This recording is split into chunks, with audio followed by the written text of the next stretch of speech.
प्राची और मैं आज आपको कराने वाली हूँ डीएलएड सेकेंड ईयर में लैंग्वेज इंग्लिश का वन शॉट। जैसा कि आप जानते हैं आपके एग्जाम्स चल रहे हैं, मुझे उम्मीद है आपके सारे एग्जाम्स अच्छे गए होंगे। अब आपका इंग्लिश लैंग्वेज का एग्जाम है, इसके इंपॉर्टेंट क्वेश्चन आपको मेरे चैनल पे मिल जाएंगे। ठीक है, आप अगर लास्ट मिनट प्रेपरेशन करें या आपने अभी तक कुछ नहीं पढ़ा है तो ये वीडियो आपके लिए बहुत हेल्पफुल होने वाली है। आप एक ही वीडियो में सारी यूनिट का वन शॉट यानी कि एक समरी समझ पाओगे, जिससे आपको आइडिया लग पाएगा कि आप पेपर में क्या लिखना है बेसिकली। ठीक है, और इंपॉर्टेंट क्वेश्चंस बहुत ज्यादा हेल्पफुल होंगे उन बच्चों के लिए जिन्होंने अभी तक कुछ नहीं पढ़ा है। तो आप उन क्वेश्चंस को बहुत अच्छे से याद कर लीजिए, समझ लीजिए, जिससे क्या है आप पेपर में आंसर्स लिख पाओगे। बहुत ज्यादा चांसेस है उन क्वेश्चंस के आने की। ठीक है, आइए शुरू करते हैं इंग्लिश लैंग्वेज में। सबसे पहला आपका जर्नल एम्स ऑफ इंग्लिश। ठीक है, to understand written English. English के जर्नल एम्स क्या है? सबसे पहले तो जो इंग्लिश लिखी हुई है आप उसको समझ सको। उसके बाद आप ओरल इंग्लिश, कोई इंग्लिश बोल रहा है आप उसको समझ सको। ठीक है, टू स्पीक करेक्ट इंग्लिश, अगर आप इंग्लिश बोल रहे हो तो आप सही इंग्लिश का यूज करो। उसके बाद टू राइट करेक्ट इंग्लिश, आप लिखो, सही इंग्लिश लिखो। ठीक है, ये कुछ जर्नल एम्स है जो पेपर में पूछे जा सकते हैं। आपको एज इट इज ये चारों एम्स और ऑब्जेक्टिव्स आपको लिखने हैं पेपर में अगर पूछे जाएंगे तो। अब आते हैं हम कम्युनिकेशन पे। कम्युनिकेशन बेसिकली क्या होता है, आपने बाकी सब्जेक्ट्स में भी पढ़ा होगा। कम्युनिकेशन क्या है, एक लैटिन वर्ड से आया है जिसका मतलब है कम्युनिज्म। कम्युनिकेशन क्या होता है, एक प्रोसेस होता है। Communication is the process of sharing ideas and thoughts with each other. Communication में क्या होता है, आप अपनी फीलिंग्स को एक्सप्रेस कर सकते हो, आप क्या फील कर रहे हो। ठीक है, आपके मन में क्या विचार चल रहे हैं, आप उसको एक्सप्रेस कर सकते हो दूसरे इंडिविजुअल को। ठीक है, अब आप बात कर रहे हैं बीच में, तो एक कम्युनिकेशन का हमारा मीडियम है जिसमें हम बात कर रहे हैं, और मीडियम क्या है हमारा, लैंग्वेज। ठीक है, अब कम्युनिकेशन के टाइप समझते हैं। सबसे पहले तो ओरल, उसके बाद आपका रिटन। ठीक है, ओरल कम्युनिकेशन में भी दो टाइप होते हैं आपके, वर्बल और नॉन वर्बल। वर्बल क्या है कि आप बात कर रहे हो किसी से, तो वो क्या है, वर्बल कम्युनिकेशन आपकी होती है। ठीक है, नॉन वर्बल क्या है, आप सिंबल्स का यूज कर रहे हो। ठीक है, वो सब क्या है आपकी नॉन वर्बल कम्युनिकेशन। अब आप रिटन कम्युनिकेशन समझोगे। रिटन कम्युनिकेशन क्या होती है, अगर कोई भी चीज आप सुन करके, ठीक है, सुन करके और पढ़ करके, बोल करके, लिख करके समझ पा रहे हो, वो सब किसके अंदर आता है, आपका रिटन कम्युनिकेशन के अंदर आता है। अब इसी में एक इंपॉर्टेंट पार्ट आता है सिंटैक्स। सिंटैक्स कहने के लिए बहुत छोटा टॉपिक है लेकिन बहुत इंपॉर्टेंट माना जाता है, इसकी डिफाइन पेपर में आ सकती है। तो सिंटैक्स क्या होता है, एक मीनिंगफुल सेंटेंस फॉर्मेशन होता है। और सिंटैक्स क्या है, एक set of rules of grammar है। ठीक है, जिसमें कि क्या है, कोई भी आप सेंटेंस फॉर्म कर रहे हो, कुछ भी कर रहे हो, ठीक है, वो एक ऑर्डर में, सीक्वेंस में, करेक्ट पैटर्न में होना चाहिए। वो क्या होता है, आपका सिंटैक्स होता है। अब हम प्रोडक्शन ऑफ लैंग्वेज के बारे में बात करते हैं। कोई भी लैंग्वेज कैसे प्रोड्यूस होती है, सबसे पहले कोई भी मैसेज है, ठीक है, मुझे आपको मैसेज देना है, मान लीजिए इंग्लिश का एग्जाम है, उसके बारे में हमारा मैसेज है। उसके बाद हम एनकोड कर रहे हैं उस मैसेज को। ठीक है, उसके बाद स्पीच, एक स्पीच तैयार हो रही है कि हमें इस तरीके से डिलीवर करना है मैसेज को। जब स्पीच तैयार हो गई तो हम डिलीवर करते हैं। डिलीवर करने के बाद जो रिसीवर होता है, ठीक है, रिसीवर का काम होता है डिकोड करना। एनकोड करना किसका काम होता है, आपका सेंडर का काम होता है। ये इंपॉर्टेंट है इसमें। ठीक है, तो ये है production of status of English language. अगर ये क्वेश्चन आपसे पूछा जाता है तो आप इन पॉइंट्स में आंसर लिखोगे। ठीक है, सबसे पहला पॉइंट आप लिखोगे, 1792 में चार्ल्स ग्रांट ने सबसे पहले जो है इंग्लिश लैंग्वेज की इंपॉर्टेंस ले डाउन करी थी। ठीक है, उसकी इंपॉर्टेंस बताई थी, एक्सप्रेस करी थी चार्ल्स ग्रांट ने। ठीक है, उसके बाद सेकंड पॉइंट में आप लिखोगे 1883 में लॉर्ड मकॉले ने, ठीक है, इंग्लिश लर्निंग की इंपॉर्टेंस बताई थी। ठीक है, उसके बाद अब इंडिया में प्रेजेंट आप कहोगे कि एंशिएंट इंडिया टाइम्स में क्या इंग्लिश का इंडियन गवर्नमेंट ने क्या किया। ठीक है, स्टेप्स, सबसे पहला तो आपका है कोठारी कमीशन। पहले तो कोठारी कमीशन जब आई थी, एनईपी 1986 में बहुत ज्यादा रोल प्ले किया है कोठारी कमीशन ने। ठीक है, कोठारी कमीशन में आपका 1964 से 65 में इस कमीशन ने क्या एक्सप्रेस किया, 3 लैंग्वेज फॉर्मूला इन्होंने निकाला। ठीक है, 3 लैंग्वेज फॉर्मूला क्या है, अब मैं आपको समझा रही हूं, आप ध्यान से सुनना। ठीक है, 3 लैंग्वेज फॉर्मूला क्या है, सबसे पहली लैंग्वेज किसी बच्चे की क्या होगी, उसकी मदर टंग। फॉर एग्जाम्पल बच्चे है, ठीक है, उनकी मदर टंग है हिंदी, वो हिंदी बोलेंगे। ठीक है, सेकेंड लैंग्वेज है English, second language as a English ही रहेगी, ठीक है। तो सेकेंड लैंग्वेज बच्चे की क्या होगी, इंग्लिश। और थर्ड लैंग्वेज होगी कोई भी मॉडर्न लैंग्वेज जो कि बच्चे को सिखाई जानी चाहिए, बच्चे का इंटरेस्ट हो, या कोई भी लैंग्वेज मॉडर्न लैंग्वेज हो सकती है, ठीक है। अब मदर टंग में क्या है, जरूरी नहीं हिंदी भी हो, ठीक है। आप साउथ में चले जाओ, साउथ में कोई उनकी लैंग्वेज है, ठीक है, मान लीजिए तमिलनाडु में तमिल बोली जाती है, तो उनकी फर्स्ट मदर टंग क्या होगी, फर्स्ट लैंग्वेज उनकी होगी तमिल, ठीक है। उसके बाद सेकंड लैंग्वेज इंग्लिश रहेगी, थर्ड पे फिर हिंदी आ जाएगी या कोई भी मॉडर्न लैंग्वेज आ जाएगी, समझ गए हो। 3 लैंग्वेज फॉर्मूला ऐसा है कि इंग्लिश तो सेकंड प्लेस पे फिक्स रहेगी, फर्स्ट पे मदर टंग, ठीक है। अब प्रेजेंट डे में इंग्लिश का क्या है, कॉन्स्टिट्यूशन में इंग्लिश को एसोसिएटिव ऑफिशियल लैंग्वेज बनाया गया है, ठीक है। सेकंड लैंग्वेज कही गई है इंग्लिश, और आपका ग्लोबल लैंग्वेज कही गई है। तो ये सारे पॉइंट्स आप लिखोगे अगर स्टेटस ऑफ इंग्लिश आपका पूछा जाता है पेपर में, ठीक है। अब आते हैं हम नीड, रोल या इंपॉर्टेंस कह लो, ग्रामर की क्या नीड और इंपॉर्टेंस है, ठीक है। सबसे पहला तो आपका कम्युनिकेशन को इफेक्टिव बनाता है।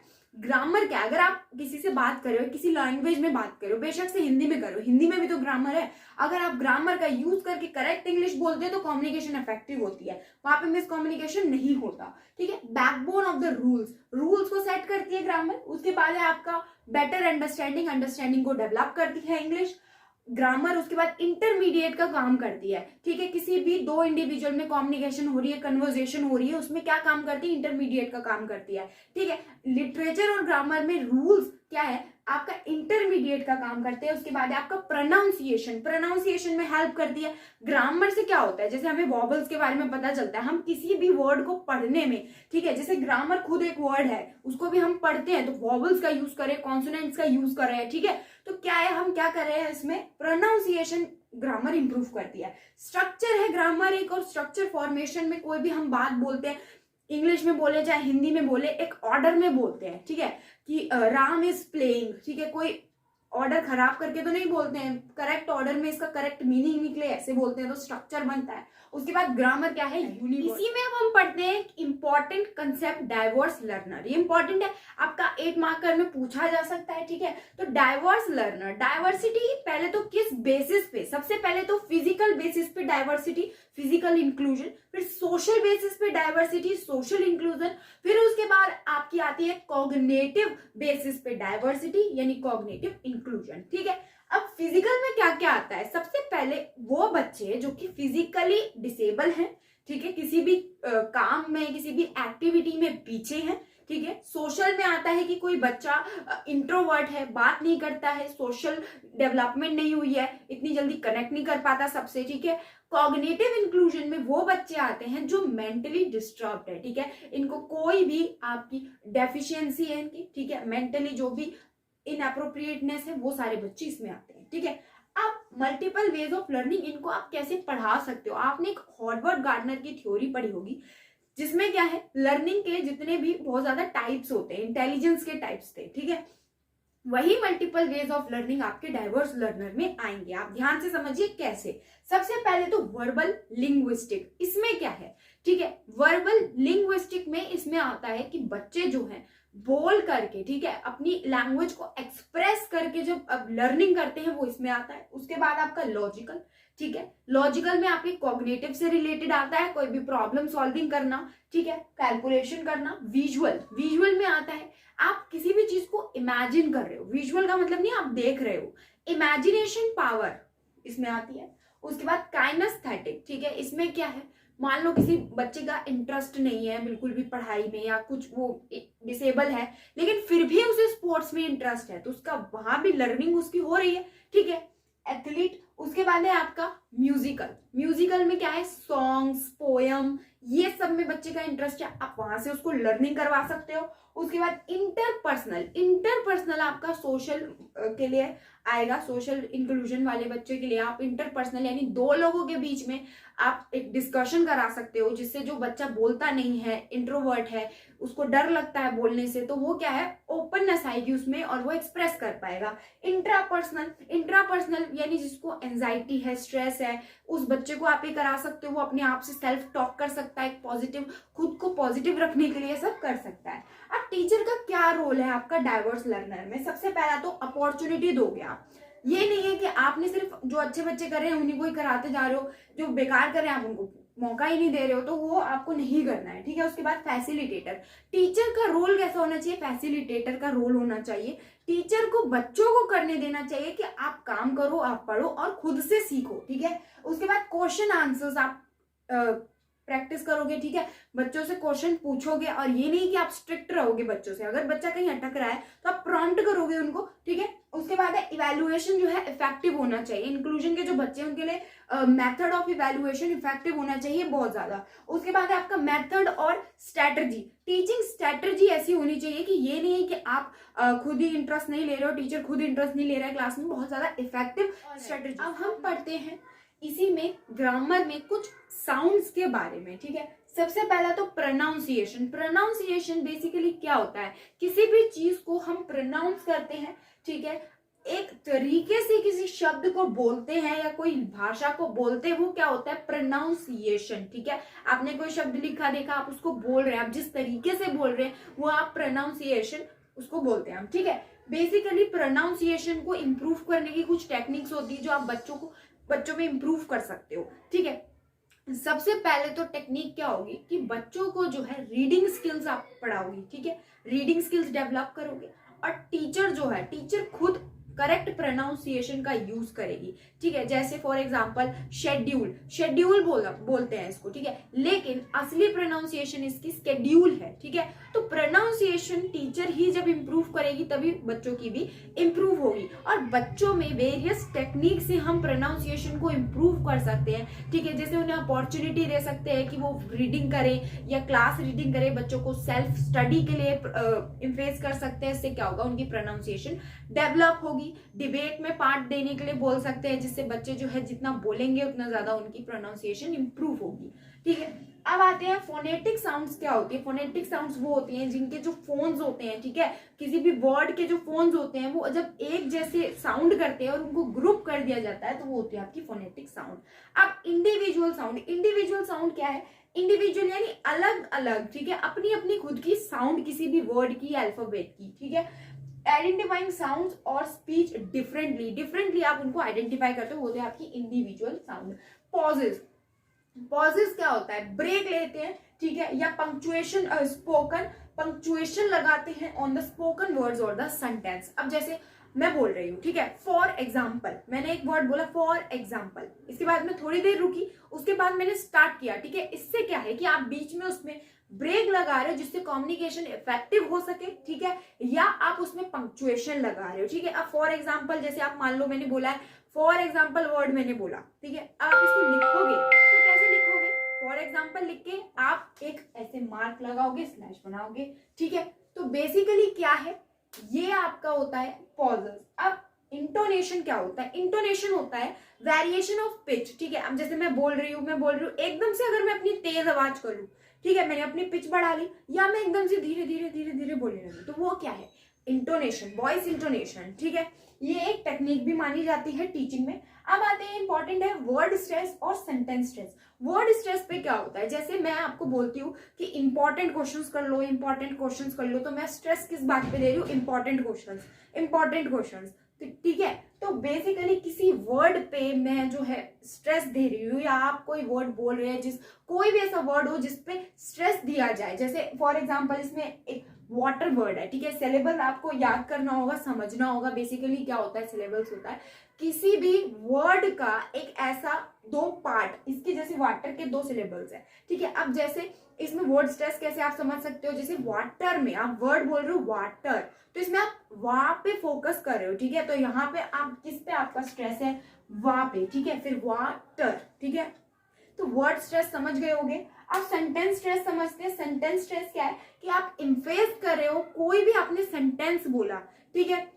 फॉर एग्जाम्पल मैंने बोला you are watching English one shot, ठीक है, you are watching English one shot, ठीक है। तो इसमें मैंने फोकस किया इंग्लिश वन शॉट पर, क्योंकि जो आप किसी भी सेंटेंस की इंपॉर्टेंट पार्ट को जब आप स्ट्रेस करते हो, ठीक है, इस पे फोर्स बनाते हो, वो आपका होता है सेंटेंस स्ट्रेस, ठीक है, एक सेंटेंस को बीट और एक रिदम देना भी सेंटेंस सेंटेंस फॉर्मेशन के बारे में। ठीक है, आप कोई भी सेंटेंस बोलते हो, ठीक है, उसको आप फॉर्म करते हो। ग्रामर में आप सेंटेंस फॉर्मेशन पढ़ते हो। एज अ टीचर आप बच्चों को सिखाओगे कि सेंटेंस कैसे फॉर्म होते हैं, बोथ एलिमेंट्री और प्राइमरी लेवल पे। तो सबसे पहले सेंटेंस फॉर्मेशन में एफर्मेटिव सेंटेंसेस होते हैं, जो कि सिंपल सेंटेंसेस होते हैं, जैसे जिसमें आपका सब्जेक्ट सबसे पहले आता है, फिर हेल्पिंग वर्ब आती है, फिर वर्ब आती है, फिर ऑब्जेक्ट आता है। For example, Ram is playing cricket. Ram क्या है? सब्जेक्ट, हेल्पिंग वर्ब है इज, वर्ब है आपकी प्लेइंग और ऑब्जेक्ट है क्रिकेट। ठीक है, नेक्स्ट आता है आपका नेगेटिव सेंटेंसेस। ठीक है, नेगेटिव नाम से ही आप समझ रहे हो, जिसमें not, no, does not, did not, have not, ये सब आपका इन्वॉल्व होता है। ठीक है, इसका फॉर्मेशन होता है, सबसे पहले आता है subject, helping verb, not, no और वर्ब, फिर ऑब्जेक्ट। जैसे कि Ram is not playing cricket. Ram हो गया सब्जेक्ट, हेल्पिंग वर्ब हो गई इज, नॉट, उसके बाद आपकी वर्ब, प्लेइंग, ऑब्जेक्ट आपका क्रिकेट। अब आता है इंटेरोगेटिव सेंटेंसेस। इंटेरोगेटिव सेंटेंसेस में आप इंटेरोगेट कर रहे हो, ठीक है, कि बेसिकली क्या हो रहा है। ठीक है, हेल्पिंग वर्ब आती है इसमें सबसे पहले, उसके बाद सब्जेक्ट, फिर वर्ब, फिर ऑब्जेक्ट, फिर क्वेश्चन मार्क का साइन आता है। ठीक है, for example, is Ram playing cricket. ठीक है, इज हो गई हेल्पिंग वर्ब, सब्जेक्ट हो गया आपका राम और वर्ब हो गई आपकी प्लेइंग और ऑब्जेक्ट हो गया क्रिकेट और आपका क्वेश्चन मार्क आ गया। ठीक है, आपको अगर पेपर में पूछेंगे आप विद एग्जांपल लिखोगे। ठीक है, जो एग्जांपल मैं आपको दे रही हूँ। उसके बाद इंपेरेटिव सेंटेंसेस होते हैं, इसमें सबसे पहले सब्जेक्ट आता है, ठीक है आपका, उसके बाद आते हैं हेल्पिंग वर्ब, उसके बाद वर्ब, ऑब्जेक्ट, फिर एक्सक्लेमेशन का मार्क आता है इसमें। ठीक है, तो जैसे for example Ram is playing cricket सेल, और उसमें एक्सप्लेनेशन का मार्क। इसमें क्या है, थोड़ा शॉक लग रहा है, यानी सरप्राइजिंग वाली फीलिंग होती है इन सेंटेंसेस में। अब आते हैं होमोनियम्स में। होमोनियम्स बेसिकली क्या होते हैं, वो ऐसे वर्ड्स, ठीक है, जिनकी सेम स्पेलिंग हो, सेम आप प्रोनाउंस करो, लेकिन मतलब अलग अलग हो। For example watch. ठीक है, वॉच है, अब वॉच में क्या है, एक ऐसी चीज है जिसको आप पहनते हो, जिसमें आप समय देखते हो। दूसरा क्या होता है, अब मैं आपको बोलती हूँ watch now, watch one shot of English, तो इसमें मैं आपको घड़ी के बारे में थोड़ी बात कर रही हूँ, मैं कर रही हूँ कि आप देखिए, ये वीडियो देखिए, आप इंपॉर्टेंट क्वेश्चंस देखिए। तो इसमें क्या है, होमोनियम्स का एग्जाम्पल आप क्या डालोगे, वॉच। ठीक है, एंटोनियम्स। एंटोनियम्स होते हैं उल्टे शब्द, ठीक है, अपोजिट वर्ड्स, जैसे कि बिग, स्मॉल, आप जानते होंगे। सिनोनियम्स, सिनोनियम्स होते हैं एक दूसरे से जो मिलते हैं, जैसे कि ऑलवेज और राइट। अब हम करते हैं इसी यूनिट में ग्रामर के कुछ टॉपिक्स के बारे में। इस यूनिट में आपको ग्रामर्स के कुछ टॉपिक्स दिए हैं, ठीक है, noun, pronoun, adjective, adverb, tense, connectives. ठीक है, तो बेसिकली क्या है, आपको पेपर में क्या ऐसा पूछा जाएगा, what is noun, explain it's type, ऐसा कुछ भी नहीं है। ठीक है, अगर आपसे पूछा जाएगा तो सिंपल डेफिनेशन जो आपको वर्ल्ड वाइड आपको याद है बचपन से, ठीक है, और बहुत ज्यादा चांसेस है अगर इस कंसेप्ट में से पूछा जाए क्वेश्चन, तो आपको लेसन प्लान की फॉर्म से पूछा जाएगा। आपको सबसे पहले क्या करना है, जब भी आपका पेपर है, ठीक है, आपका शायद 12 मार्च को पेपर है, ठीक है, तो 12 मार्च से आप एक दिन पहले, 2 दिन पहले लेसन प्लान का फॉर्मेट देख लेंगे। आप सेकेंड ईयर में अपने लेसन प्लान इतने बना लिए होंगे कि आप उसमें एक्सपर्ट हो चुके होंगे इसके फॉर्मेट में, फिर भी आप एक बार उसका फॉर्मेट देख लीजिएगा। और मेनली आप कोशिश करिए, प्रैक्टिस करिए कि आप इन टॉपिक्स पर जो है लेसन प्लान बनाएं। तो बेसिकली नाउन क्या होता है, जैसा आप जानते हैं, name, place, person, things. Noun के टाइप्स हो गए तो proper noun, common noun, concrete, abstract, उसके बाद कलेक्टिव। ठीक है, अब प्रोनाउन क्या होता है, जो नाउन के वर्ड रिप्लेस में यूज करे जाते हैं। एडवर्ब क्या होता है, जो कि आपको नाउन के इंफॉर्मेशन देते हैं। जैसे कोई भी है इंफॉर्मेशन अगर नाउन की दी, ठीक है, तो वो आपका क्या है, जैसे लाउडली वर्ड है, तो लाउडली में लाउड एक नाउन है, फिर आपका उसको आप एडवर्ब उसकी इंफॉर्मेशन दे रहे हो। ठीक है, उसके बाद आपका एडजेक्टिव आता है, information about noun and pronoun दोनों के जब इंफॉर्मेशन देता है, ठीक है, कि जैसे सीता इज ब्यूटीफुल, ऐसे कुछ आपका, तो क्या है, ये आपका एडजेक्टिव होता है। अब टेंस के बारे में बात करते हैं। टेंस क्या होता है, काल होता है। ठीक है, बेसिकली इसके 3 टाइप होते हैं, मेन तीन टाइप होते हैं, पास्ट, प्रेजेंट और फ्यूचर। लेकिन जब आप सब टाइप्स पढ़ोगे, एलिमेंट्री लेवल पे बच्चों को पढ़ाओगे, तो इनडेफिनाइट, कॉन्टिन्यूअस, परफेक्ट और परफेक्ट कॉन्टिन्यूअस, इन सबके पार्ट होते हैं। कैसे?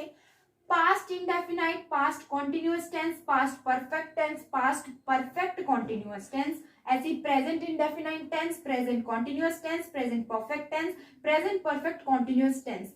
Future indefinite tense, future continuous tense, future perfect tense, future perfect continuous tense. इसी तरीके से आपके टोटल 12 टाइप्स बनते हैं टेंसेस के, जो आप पढ़ेंगे, याद रखेंगे और लेसन प्लान की प्रैक्टिस करेंगे। अब हम पढ़ते हैं पंक्चुएशन के बारे में। पंक्चुएशन क्या होता है? पंक्चुएशन बेसिकली मार्क्स होते हैं कुछ, ठीक है, जो भी आप किसी वर्ड के बाद, सेंटेंस के बाद यूज करते हो। सबसे पहले इसमें आता है आपका एपोस्ट्रॉफी। एपोस्ट्रॉफी बेसिकली आपका एस में वर्ड में यूज होता है, जैसे राम्स सिस्टर इज ब्यूटीफुल, ठीक है, तो इसमें आप राम्स में आप अपोस्ट्रॉफी और एस का यूज कर रहे हो। वहां पे इस अपोस्ट्रॉफी और एस का मतलब होता है का, के, की, ठीक है, इन तीनों में से कोई एक सेंटेंस के अकॉर्डिंग इसका मीनिंग होता है। उसके बाद एक्सक्लामेशन।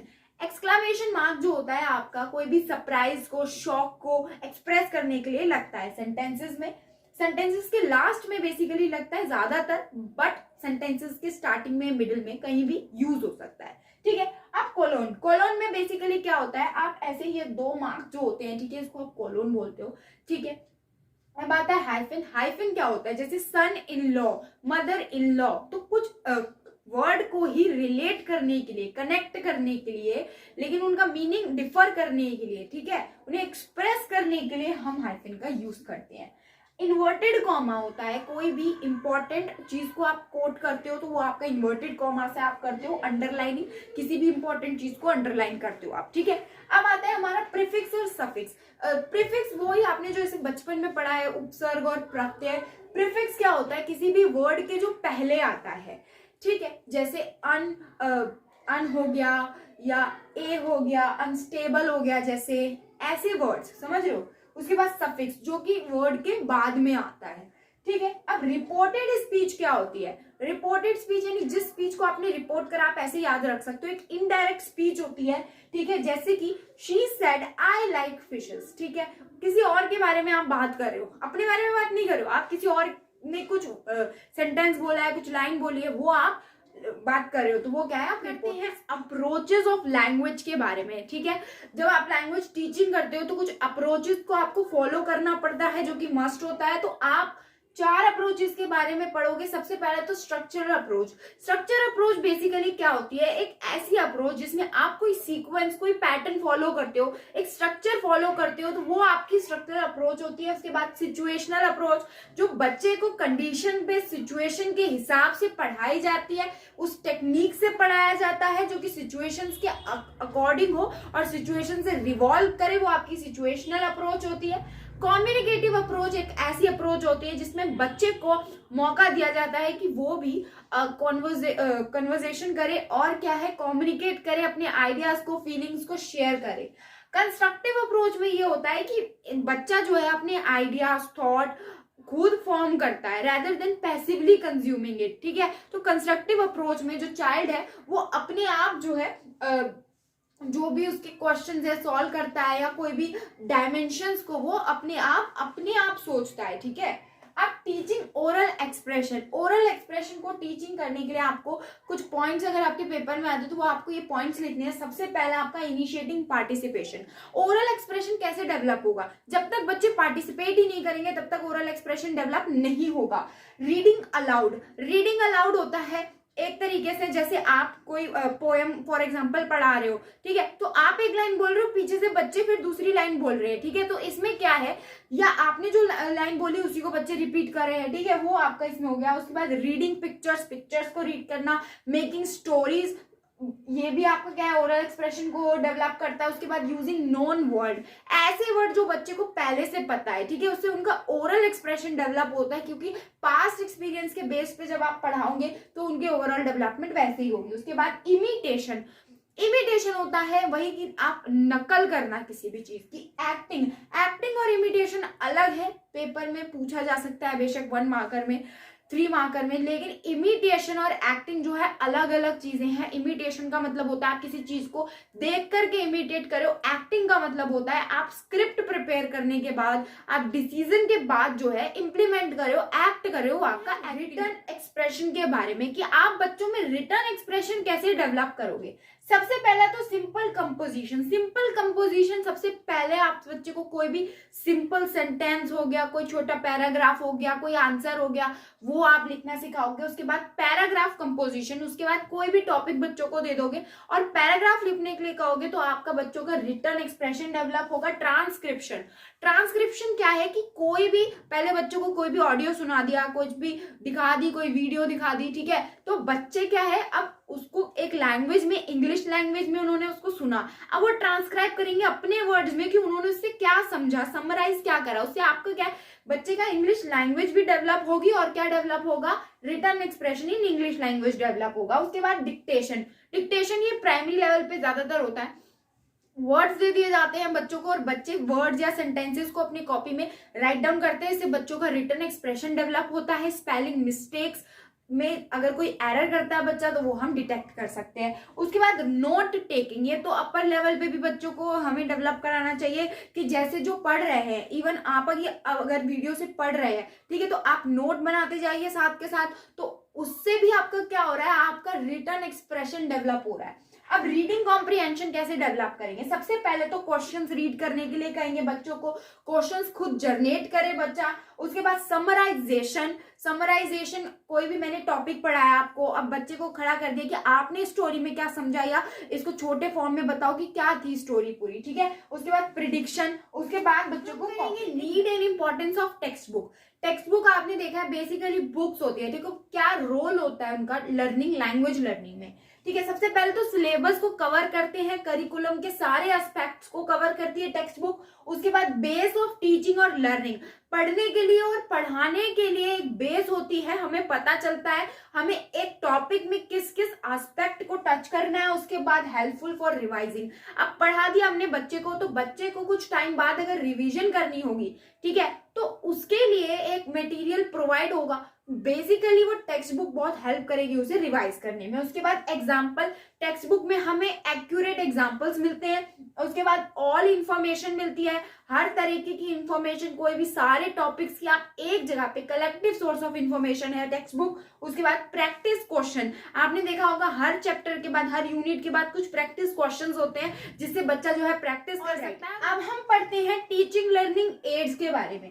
तो कुछ एड्स हैं, सबसे पहले है फ्लैश कार्ड। तो फ्लैश कार्ड बेसिकली क्या होता है, फ्लैश कार्ड आपने देखा होगा, छोटे कार्ड्स बनाए जाते हैं किसी भी चीज को प्रेजेंट करने के लिए। अब इनके फीचर्स, फायदे कहें तो वो क्या है, सबसे पहला तो इजी टू मेक है, जल्दी से आप बना सकते हो, आसानी से बना सकते हो। उसके बाद मेड बाय टीचर, उसके बाद इजी टू हैंडल, आपको ये बहुत ज्यादा बड़े तो नहीं होते, छोटे से होते हैं, आप इजीली कैरी कर सकते हो। अट्रैक्ट द स्टूडेंट, स्टूडेंट्स को अट्रैक्ट करते हैं। अब आते हैं पिक्चर्स पे।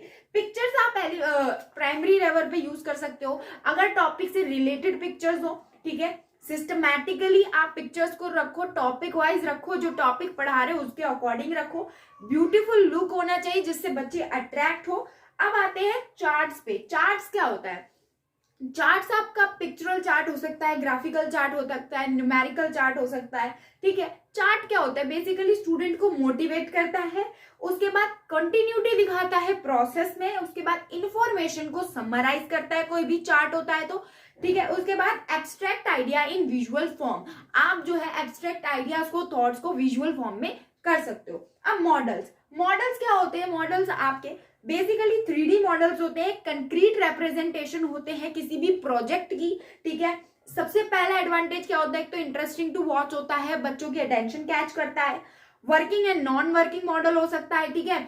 वर्किंग मॉडल होता है जैसे आपने देखा होगा पॉल्यूशन पे है, तो एक बिल्डिंग होती है, उसमें से फॉग निकल रही है, धुआं निकल रहा है, वेस्ट निकल रहा है, वो वर्किंग मॉडल है, ठीक है। और जो नॉन वर्किंग है वो सिर्फ स्टिल मॉडल है। उसके बाद है आपका ब्यूटीफुल स्टैचूज, ग्लोब, सब किसके अंदर आते हैं, मॉडल के अंदर आते हैं, और यूजफुल एड है। अब ब्लैक बोर्ड स्केचेस जो है सबसे ज्यादा लो कॉस्ट टीचिंग एड है, ब्लैक बोर्ड स्केचेस, ठीक है। एक तो वेरी हैंडी एड होता है, टीचर जो है अपने अकॉर्डिंग ड्रॉ कर सकती है। अब इसके लिमिटेशन भी होते हैं कि क्या है कि आप बहुत टाइम लगता है बनाने में, इतने में तो क्लास ही खत्म हो जाती है जितने में टीचर ड्रॉ करती है, ठीक है। और क्या होता है कि बच्चे जो है कई बार फ्रस्ट्रेट हो जाते हैं इस चीज से, ठीक है। और ब्लैक बोर्ड पे जैसे अगर आप चौक का यूज कर रहे हो तो बच्चों को स्किन रिलेटेड प्रॉब्लम्स हो सकती है। अब हम आते हैं ऑडियो विजुअल एड्स पे। ऑडियो विजुअल एड्स कौन से होते हैं? वो एड्स जिनको आप सुन भी सकते हो, देख भी सकते हो, जैसे कि टेलीविजन। इनके एडवांटेजेस क्या है? कंसेप्चुअल लर्निंग कराते हैं, ये स्टेबल लर्निंग कराते हैं और इंटरेस्टिंग वे। सबसे पहले है इसमें आपका लिटरेरी एक्टिविटीज, ये बहुत इंपॉर्टेंट है। एग्जाम पॉइंट ऑफ व्यू से एग्जाम में आ सकता है, 8 मार्कर में आ सकता है, 3 मार्कर में आ सकता है, ठीक है। तो इसमें सबसे पहले है डायलॉग्स। अगर पेपर में पूछा जाता है तो आपको ये पॉइंट्स लिखने हैं और डायलॉग्स आप एक्सप्लेन करोगे इसके भी सब पार्ट। अब जैसे डायलॉग्स है, इसमें आप कौन सी एक्टिविटीज करा सकते हो बच्चों को लैंग्वेज लर्निंग के लिए? सबसे पहला तो आप बच्चों को रोल प्ले करा सकते हो, ठीक है, और डिस्कशंस करा सकते हो। डिस्कशन चाहे ग्रुप हो, 2 लोगों के बीच में हो, ठीक है। उसके बाद आप इसमें इंटरव्यू मेथड भी अप्लाई कर सकते हो, ठीक है। अब आता है गाइडेड स्पीच। इसमें क्या होता है, बच्चे को कोई भी स्पीच, जैसे कि कोई भी डिबेट हो गई, इसमें कोई भी बच्चा किसी भी टॉपिक पर जो है स्पीच देता है, प्रिपेयर करके जब बोलता है तो आपका गाइडेड स्पीच होती है। अब एक्सटेम्पोर इससे अलग है। एक्सटेम्पोर होता है कि आप बच्चे को ऑन द स्पॉट बुलाओ और ऑन द स्पॉट कोई भी टॉपिक दो और बच्चे को बोलो, वो लैंग्वेज में कुछ भी उसके बारे में बताए, एक स्पीच दे, ठीक है, ऑन द स्पॉट। तो इससे भी क्या होता है, लैंग्वेज लर्निंग एनहांस होती है, बच्चा चीजों को बनाना सीखता है, समझना सीखता है और उसको लैंग्वेज में बोलना सीखता है। उसके बाद ग्रुप वर्क में बहुत सारे वर्क्स, प्रोजेक्ट्स आप दे सकते हो। वर्ड फॉर्मेशन भी लिटरेरी एक्टिविटीज में आता है। इसमें क्या है कि आप अलग अलग वर्ड फॉर्म करवा सकते हो बच्चे से, चाहे ऑन द स्पॉट या पहले से प्रिपेयर करके, और उन वर्ड से वोकैबुलरी डेवलप कर सकते हो बच्चे की। अब आते हैं लैंग्वेज गेम्स। ये भी बहुत इंपॉर्टेंट है, प्राइमरी लेवल पे ये ज्यादातर होता है। इसमें कुछ गेम्स के नाम है। सबसे पहले तो वर्ड रेस, वर्ड की रेस। कोई भी बच्चे है, ठीक है, उनके बीच में आप वर्ड रेस करवा दो। जैसे कि एक बच्चे ने 10 ऐसे वर्ड बोला, दूसरे बच्चे ने जो उस वर्ड का लास्ट वर्ड है, जैसे 10 में N लास्ट अल्फाबेट है, उससे वो एक नया वर्ड फॉर्म करेगा, तो इससे वर्ड रेस हो गई। जंबल सेंटेंसेस बच्चे को दे दो कि इज प्लेइंग द क्रिकेट, इसको अरेंज करो, तो बच्चा करेगा कि Ram is playing the cricket. उसके बाद वर्ड चेन दे दो, ठीक है। वर्ड चेन आप कैसे करा सकते हो? जैसे आपने अल्फाबेट ए दिया तो ए से बच्चा एप्पल बनाएगा, ठीक है, कोई एरोप्लेन बनाएगा, और फिर बी दे दिया आपने तो कोई बॉल बनाएगा, कोई बैट बनाएगा, ठीक है। अब स्टोरी फॉर्मेशन में यही है कि आप बच्चे को, जैसे मान लीजिए आपकी क्लासरूम है, ठीक है, आपको इनमें एग्जाम्पल देना जरूरी है।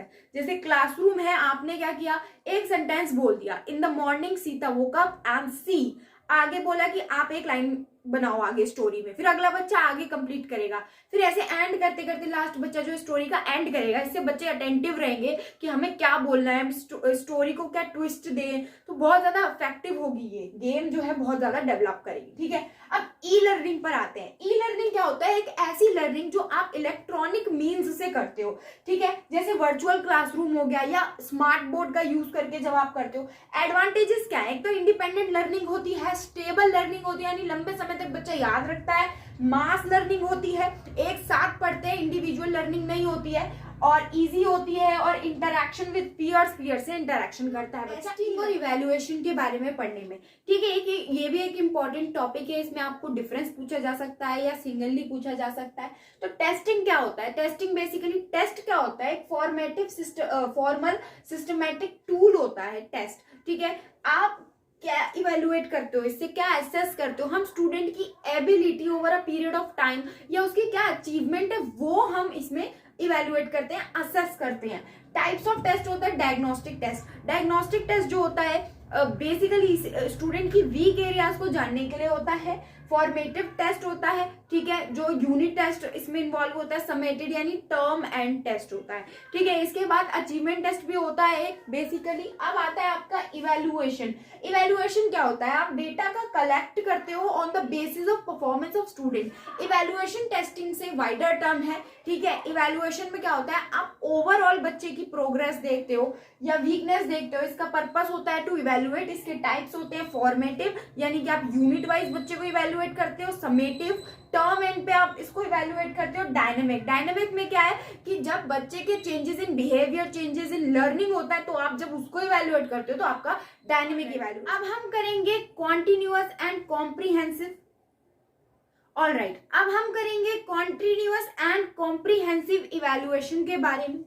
कॉन्टिन्यूअस का मतलब होता है लॉन्ग टर्म, कॉम्प्रिहेंसिव का मतलब होता है स्कोलास्टिक एंड को स्कोलास्टिक। स्कोलास्टिक मतलब जो स्कूल की एक्टिविटीज है, एकेडमिक एक्टिविटीज है। को स्कोलास्टिक मतलब जो को करिकुलर एक्टिविटीज है। इवेल्युएशन करना मतलब होता है कि आप असेस कर रहे हो किसी को या कोई भी परफॉर्मेंस को इवेल्युएट कर रहे हो, मेजर कर रहे हो, ठीक है। तो कॉन्टिन्यूअस एंड कॉम्प्रिहेंसिव इवेल्युएशन आप फर्स्ट ईयर से पढ़ते आ रहे हो। बेसिकली बहुत इजी टर्म है, ये बनाया इसलिए गया है कि आप टीचर का वर्कलोड कम हो सके, बच्चों पे एग्जाम का स्ट्रेस कम हो सके, बच्चे की होलिस्टिक डेवलपमेंट हो सके और इंक्लूजन हो सके बच्चों की एजुकेशन में। उसके बाद हम पढ़ते हैं सेल्फ एंड पीयर असेसमेंट। ये भी आप फर्स्ट ईयर से पढ़ते आ रहे हो। सेल्फ असेसमेंट क्या होता है? जब हम खुद की असेसमेंट का बच्चा जो है खुद को इवेल्युएट करता है अपनी खुद की परफॉर्मेंस, तो वो सेल्फ असेसमेंट होती है। पीयर असेसमेंट क्या होती है?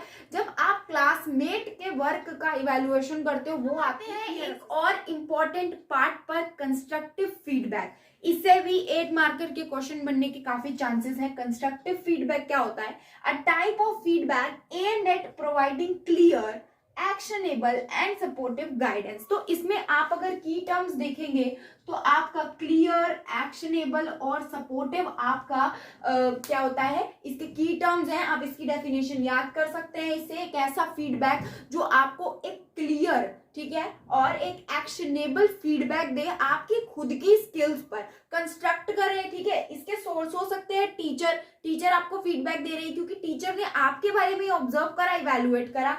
पीयर असेसमेंट, आपके पीयर आपको जो क्या क्या दे रहे हैं, आपको फीडबैक दे रहे हैं, ठीक है, तो उन्होंने वो कंस्ट्रक्ट करा, ऑब्जर्व करा, तभी वो बता पा रहे हैं। उसके बाद सेल्फ असेसमेंट, आपने खुद अपने बारे में कुछ एनालाइज किया कि मेरे लर्निंग पैटर्न ये है, वो आपका एक फीडबैक हो गया। और टेक्नोलॉजी, अब सिग्निफिकेंस क्या है कंस्ट्रक्टिव फीडबैक की? सबसे पहले तो इंप्रूवमेंट आती है कंस्ट्रक्टिव फीडबैक से। कोई भी फीडबैक हो, कंस्ट्रक्टिव क्यों, आप इंप्रूव करते हो अपने आप में, कॉन्फिडेंस डेवलप होता है, ठीक है। उसके बाद सेल्फ रिफ्लेक्शन मिलती है, हमें खुद का नजरिया मिलता है कि हम क्या कर रहे हैं, ठीक है। उसके बाद पॉजिटिव लर्निंग होती है और गाइडेंस है। इसी यूनिट में एरर्स और मेजर्स के बारे में, ठीक है, एरर्स और उसके मेजर्स। तो ग्रामर में जब बच्चा ग्रामर पढ़ता है तो कुछ गलतियां करता है, जैसे कि कोई ग्रामेटिकल मिस्टेक कर दी बच्चे ने, मान लीजिए टेंस का गलत यूज कर दिया, शी वेंट को she go to school yesterday ऐसे लिख दिया, तो उसको आप कैसे करेक्ट करोगे? एक्सप्लेनेशन दोगे बच्चे को। और रूल्स ऑफ ग्रामर, जैसे टेंस की गलती है तो टेंस के रूल बताओगे कि पास्ट में बात हो रही है तो आप पास्ट फॉर्म ही यूज करोगे, हेल्पिंग वर्ब आप पास्ट की डालोगे। उसके बाद है आपकी वोकैबुलरी, ठीक है। वोकैबुलरी में अगर गलती कर दी है बच्चे ने, ठीक है, बच्चे ने कोई भी बात कर रहा है, वो उसको वर्ड ही नहीं मिल रहा कि इसके लिए क्या वर्ड होना चाहिए। खाना पकाना, सीता खाना पका रही, ठीक है, इसको वो कैसे इंग्लिश में करे, ठीक है, सीता इज। अब खाना पकाने को क्या बोलते हैं बच्चे को यही नहीं पता, ठीक है। तो कुकिंग, वो बच्चे को वहां पे आप करेक्ट करोगे कि वहां पे सीता इज कुकिंग, ठीक है। उसके बाद वोकैब बिल्ड करोगे, इसके मेजर क्या होंगे कि बच्चे की वोकैब डेवलप करोगे और वर्ड की प्रैक्टिस करवाओगे। उसके बाद प्रोनाउंसिएशन, अगर बच्चे ने गलती कर दी, जैसे शिप को शीप बोल दिया, ठीक है, तो आप क्या करोगे? उसकी लिसनिंग और स्पीकिंग स्किल्स डेवलप करोगे। सेंटेंस में गलती कर दी कि इनकम्प्लीट सेंटेंस छोड़ दिया या गलत सेंटेंस फॉर्म गलत करा है, ठीक है, ऑब्जेक्ट को सब्जेक्ट बना दिया, सब्जेक्ट को ऑब्जेक्ट बना दिया, तो वहां पे आप बच्चे को एक्टिव पैसिव वॉइस सिखाओगे और सेंटेंस फॉर्मेशन सिखाओगे। उसके बाद बच्चे ने अगर स्पेलिंग एरर कर दी, ठीक है, तो आप डिक्टेशन उसको सिखाओगे और ड्रिल सिखाओगे। पंक्चुएशन में गलती कर दी तो एक्सरसाइज सिखाओगे, पंक्चुएशन के रूल सिखाओगे। ठीक है, तो ये थी आपकी इंग्लिश की ओवरऑल यूनिट। मुझे उम्मीद है आपको सारे टॉपिक्स यूनिट सब समझ आया होगा। अगर आपको कुछ समझ नहीं आया तो आप कमेंट कीजिए। इंपॉर्टेंट क्वेश्चंस का लिंक आपको डिस्क्रिप्शन में मिल जाएगा। आपके पेपर में कम टाइम बचा है, आप वन शॉट से पढ़िए, इंपॉर्टेंट क्वेश्चंस के आंसर निकाल के पढ़िए, आंसर आपको मिल जाएंगे इंपॉर्टेंट क्वेश्चंस के भी। ठीक है, तब तक के लिए आप पढ़ते रहिए। Be serious and study hard.